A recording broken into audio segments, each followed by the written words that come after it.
PIDEA at Philippine Air Force sanib puwersa sa laban kontra sa droga. At Little Baguio ng Pangasinan, pasyalan.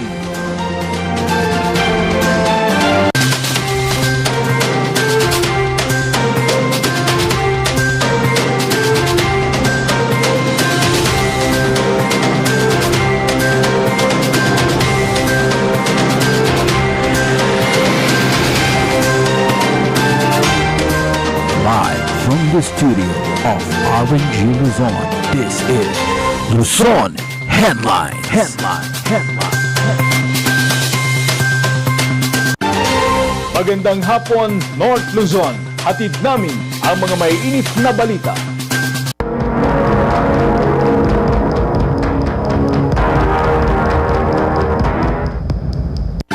Ipinatutupad na sa ilang establishmento sa Baguio City ang No Vaccination Card, No Entry Policy. Nagbabalita, Jay Abelador.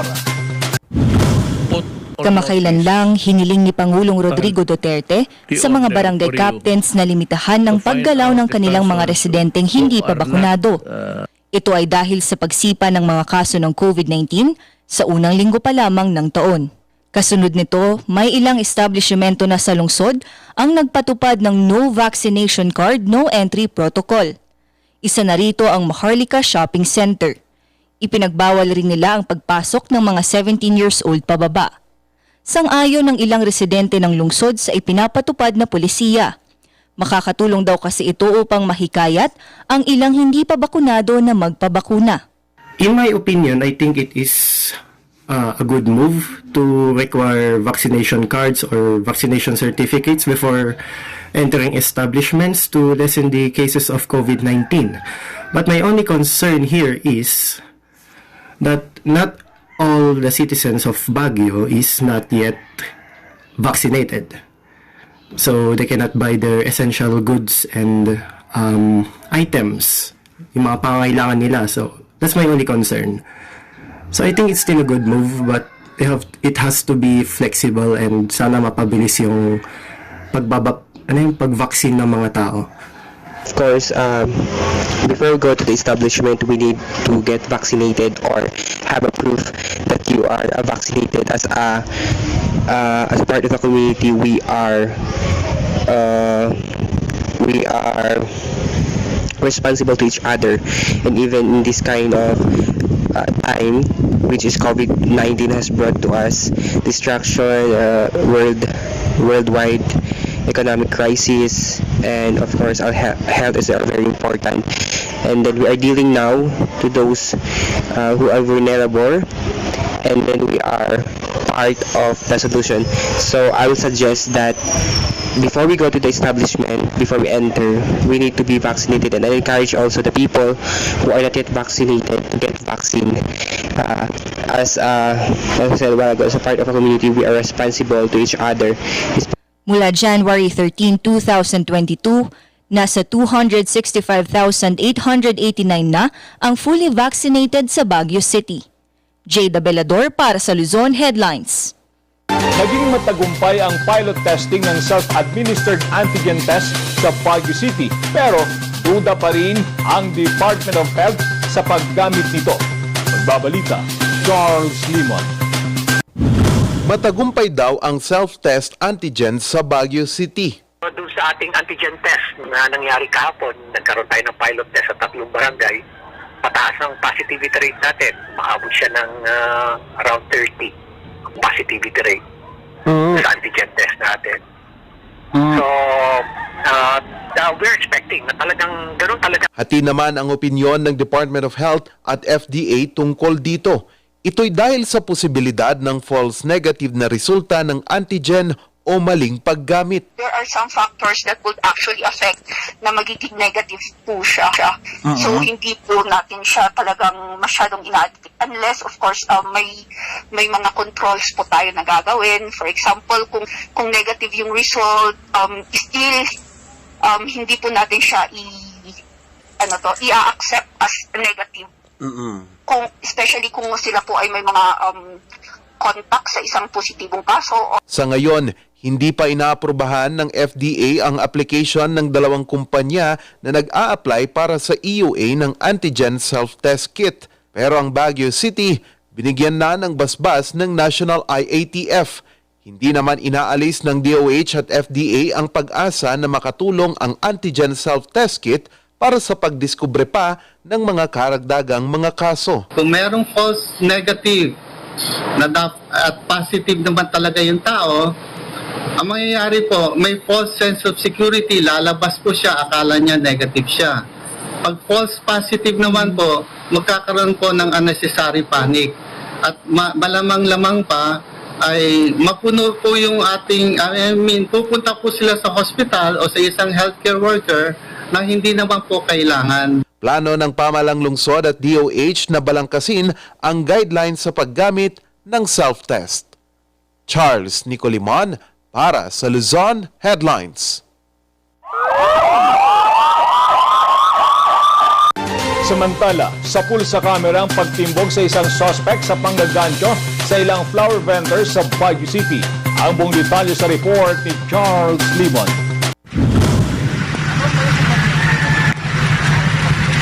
Tila normal lang ito na delivery sa Upper Quezon Hill, Baguio City. Makikita sa video ang paglapit ng babaeng ito na nag-order ng money bouquet. Ibinigay ng rider ang order na bulaklak bilang proof of delivery. Ang hindi alam ng babae, i-arrest po namin. Ikaw po may karapatan mo ng hilit.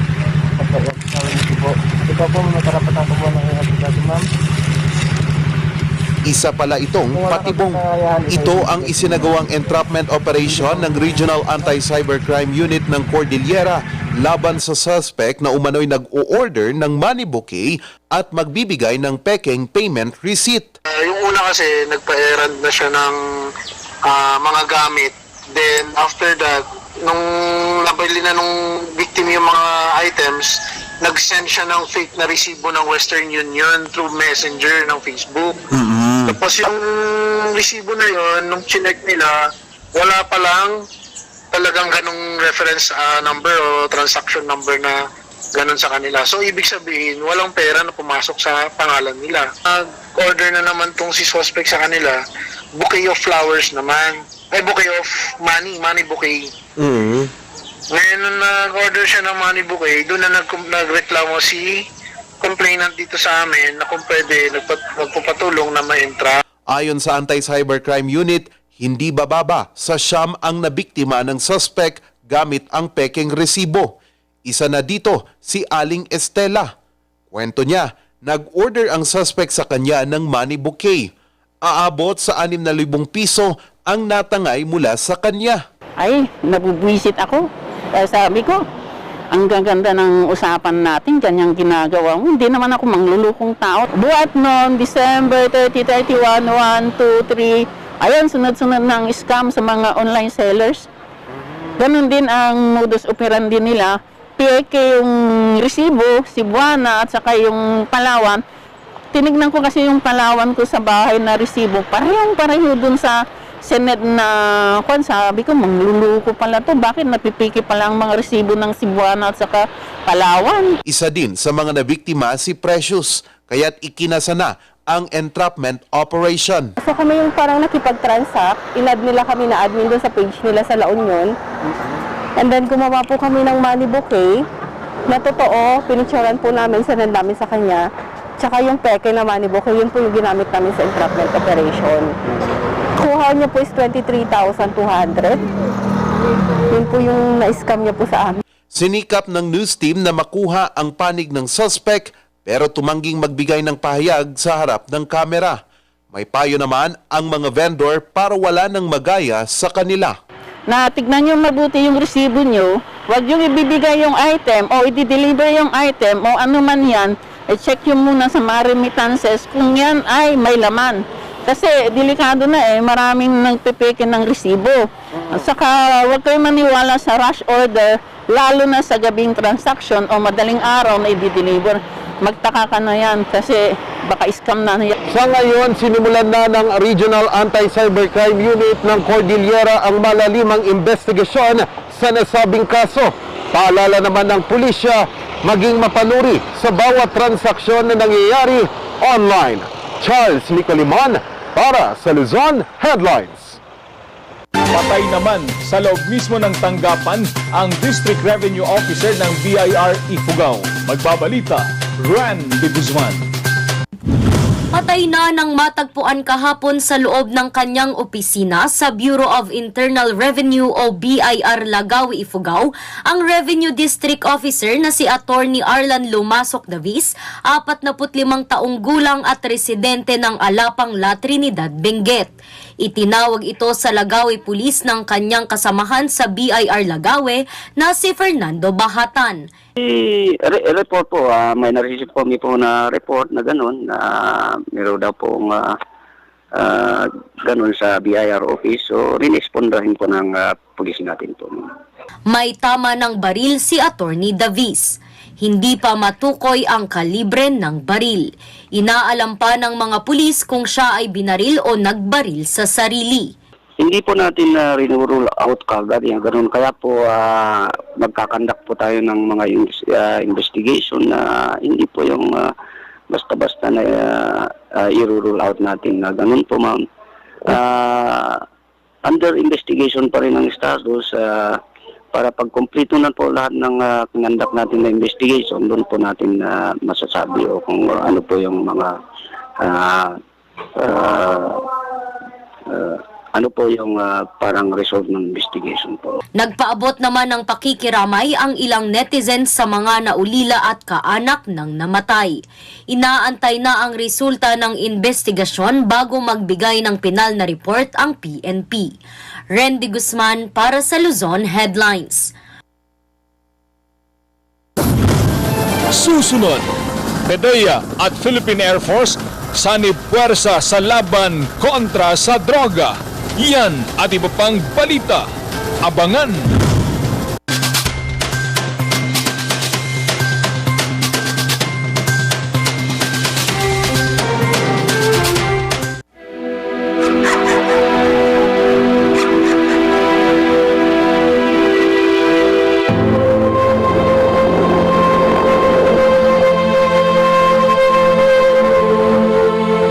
Idol kita, gusto ko maging katulad mo paglaki ko. Ang mga pangarap mo, kayang-kaya nating tuparin dahil lahat na ginagawa natin ay para sa mga kabataang katulad mo.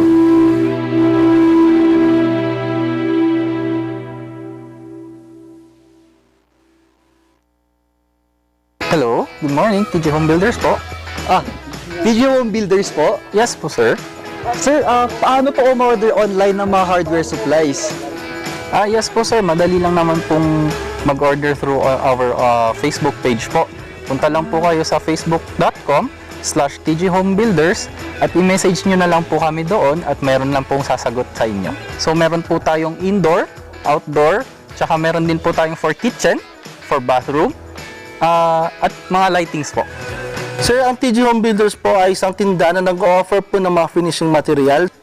Easy to install at mas makakatipid po sila ng oras at sa pera po nila. Mas concentrated po kami sa mga modern materials. TG Home Builders! We turn houses into homes! Hear the music of our hearts. Let all music take you there. The star will take you everywhere, bringing music closer to your heart. The star will take you there. Nais namin ipaalala na ang pagtatayo ng bahay sa ilalim o malapit sa linya ng kuryente ay labis na mapanganib. Kapag aksidenteng maputol ang kable ng kuryente, maaari itong makasunog ng mga kabahayan at makamatay. Dahil dikit-dikit ang mga bahay, mabilis nakakalat ang apoy. At kapag tumama ang matinding kalamidad, maaaring matumba ang tore ng kuryente at direktang gumuho ang tore sa bahay ninyo. Ang paalalang ito ay mula po sa NGCP.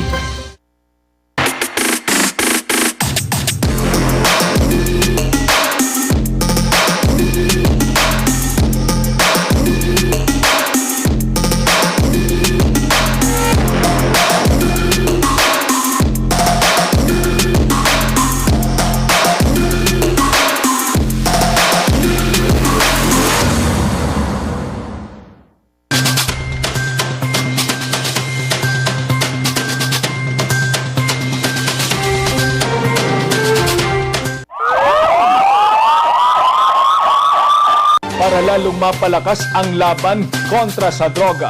Sani puwersa ang PIDEA at Philippine Air Force. Ang buong detalye sa report ni Charles Limon.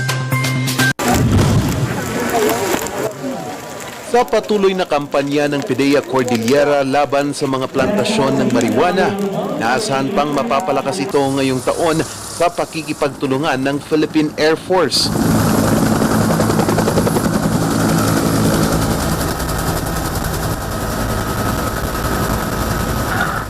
Nilalatag natin yung mga plano natin sa Benguet at ginagamit natin yung sinusubukan natin gamitin yung air asset natin yung sa pamamagitan ng Philippine Air Force kung paano pa natin mararating yung mga plantation sites kung may mga natitira pa para ganun once and for all this coming 2022 maubos na natin at mabigyan natin ng pagkakataon yung community to introduce sa kanila yung bagong concept ng agriculture, hindi yung cultivation sites ng marijuana.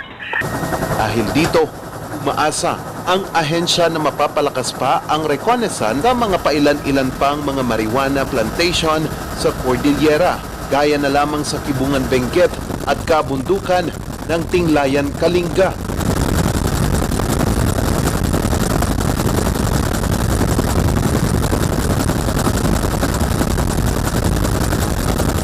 Very welcome yung tactical operation group na pinamumunuan ni Lieutenant Colonel Trajano at saka yung air asset na ginamit natin from Pipe Field dun sa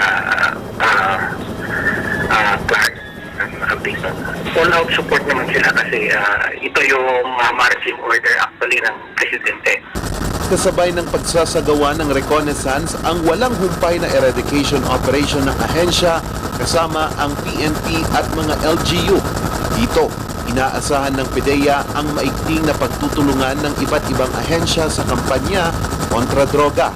Ngayong 2022, target din ng PIDEA ang pagpapaigting palalo ng interoperability ng ahensya sa iligal na droga. Kaya naman, asahang lalabas ang ahensya sa Cordillera upang puksain ang mga pinagmumulan ng supply katuwang ang iba't ibang PIDEA regional offices.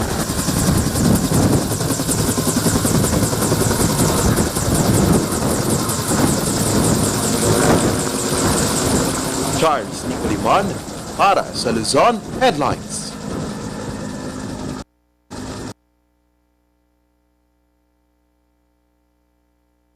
Sa pangalawang pagkakataon, ginawaran ang pamahalang lungsod ng Baguio sa ASEAN Tourism Standards Awards. Magbabalita, Jade Abelador.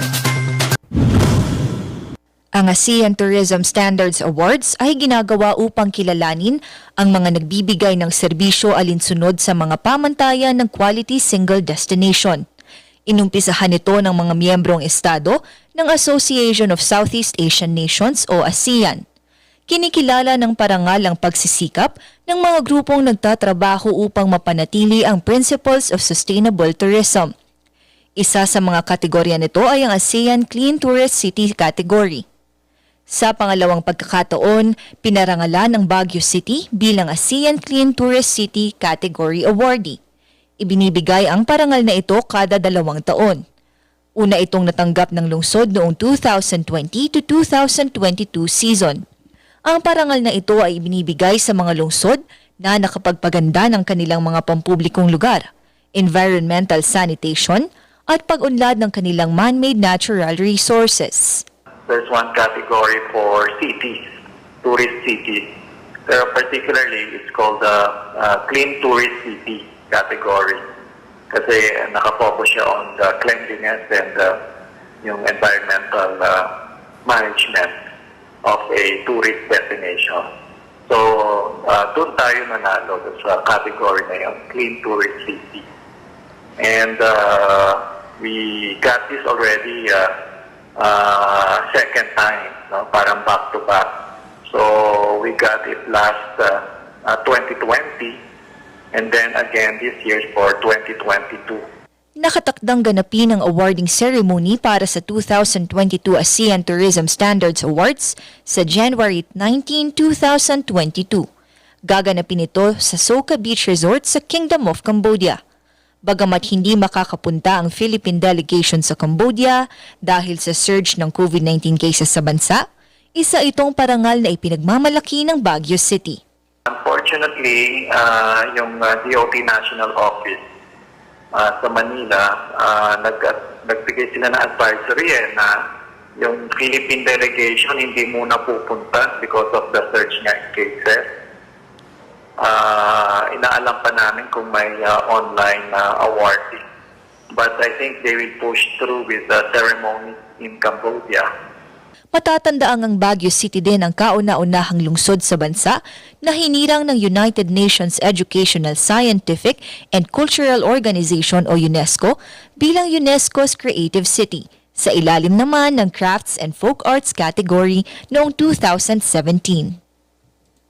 Jada Belador para sa Luzon Headlines.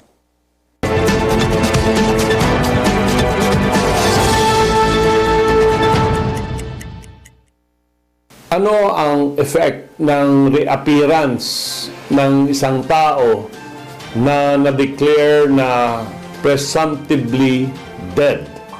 So, under our laws, if one has been missing, depending on the circumstances, for 4 years or 7 years, as the case may be, pwedeng pumunta ang surviving spouse sa court para i-declare yung spouse as presumptively dead. At ang purpose lang ng taong ito is for remarriage purposes. So, the rules on presumptive death is practically for remarriage only. But what if the missing spouse reappears? Ano ang effect ng subsequent marriage ng spouse na pumunta sa court at pinadeclare siyang patay na? Ang sabi ng ating Korte Suprema sa Social Security System versus Jarge Viuda de Balyon, there is no automatic effect na manannullify yung second marriage by an affidavit of reappearance by the missing spouse. Especially if yung reappearance ng spouse is only to claim inheritance from the former and deceased spouse. Meaning, pag bumalik ka, hindi automatic na may invalidate yung marriage ng spouse mo doon sa kanyang bagong spouse because there is no such thing as automatic reappearance, especially pag bumalik ka lang in order to claim inheritance. So, the proper action for the spouse who reappeared is to make a claim against the estate of the surviving spouse within 2 years from the death of the person. Ano ang basis ng claim niya? Ang basis ng claim niya is the properties left by the deceased spouse was part of the conjugal partnership nung araw, and it was only brought to the second marriage. So, these are the effects of a reappearance by a missing spouse declared presumptively dead by a court.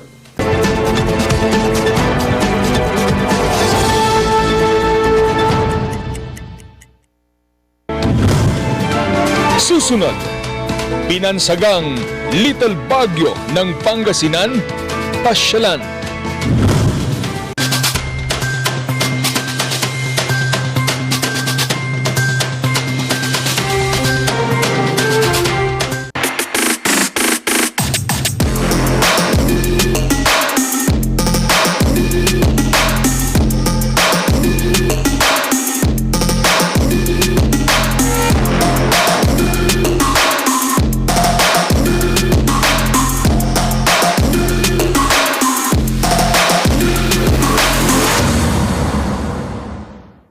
Hello, good morning, TG Home Builders po. TG Home Builders po? Yes po, sir. Sir, paano po umorder online ng mga hardware supplies? Yes po, sir. Madali lang naman pong mag-order through our Facebook page po. Punta lang po kayo sa facebook.com/tghomebuilders at i-message nyo na lang po kami doon at meron lang pong sasagot sa inyo. So meron po tayong indoor, outdoor, tsaka meron din po tayong for kitchen, for bathroom, at mga lightings po. Sir, ang TG Home Builders po ay isang tindahan na nag-offer po ng mga finishing material. Easy to install at mas makakatipid po sila ng oras at sa pera po nila. Mas concentrated po kami sa mga modern materials. TG Home Builders! We turn houses into homes! Hear the music of our hearts. Let all music take you there. The star will take you everywhere, bringing music closer to your heart. The star will take you there.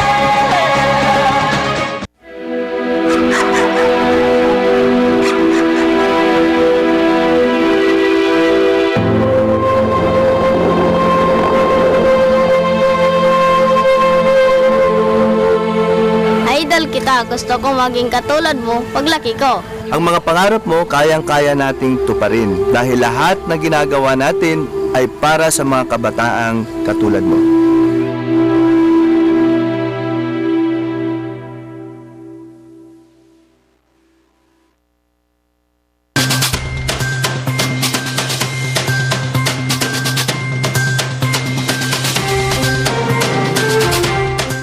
Lingid sa kaalaman ng marami, may isang bayan sa Pangasinan na kung lamig ang pag-uusapan ay hindi ito magpapahuli.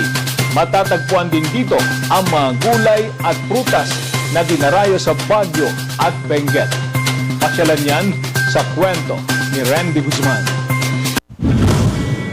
Mababang temperatura, mataas na bundok, nagtataas ang mga puno at malamig na simoy ng hangin. Meron yan dito sa Barangay Maliko, San Nicolas, Pangasinan. Ang mga gulay sa Benguet, meron yan dito. Gayon din ang mga strawberry. Kaya aakalain mong ikay nasa Baguio o Benguet. Itong Maliko dati is one of the isolated barangays ng San Nicolas, Pangasinan. Actually, this is considered a GIDA, geographically isolated na barangay. So, bihirang pumapasyal dito. Aside from yung mga malapit na, mga taga Nueva Vizcaya, tsaka yung mga folks dito. Pero nung na-open itong Villaverde Road, no, sometime 2017, nag-start yan eh. Diyan na bumagsang maraming bisita. May 200 para makarating dito. Ang isa ay sa Santa Fe Nueva Vizcaya at ang isa naman ay sa Villaverde Road, San Nicolas, Pangasinan. Dahil ang Maliko o ang Little Baguio ng Pangasinan ay nasa tuktok ng bundok, swak ito sa mga nature lover. Higit sa lahat, ang lugar ay mayaman din sa kasaysayan. Very scenic, panoramic, ang views. Very historical din kasi mga tumira din dito ang mga Japanese noon during the World War II. Tapos very relaxing din at napaka-peaceful at very hospitable din yung mga, at saka friendly yung mga community folks dito. Ayon sa kapitan ng Barangay Maliko na si Jaime Segundo, hindi lang ang klima ang maipagmamalaki ng lugar. Ada tangke, ada ti Japanese line sa nga maganda na ito kwa, dati falls. Pero during my time, nag-start na kami gumawa ng tourism plan nito para gradually lang bang development, parang hindi masyadong makompromise din itong napakagandang nature na na-bless ang Maliko. So, marami kasi itong potential na tourism spots na pwede natin i-develop. And I know the local government unit of San Nicolas right now is nasa proseso din ng pagde-develop. Sa ganda ng lugar, umaasa ang mga residente at pamahalang lokal na pasasaan pa't magiging patok itong tourist attraction ng Pangasinan.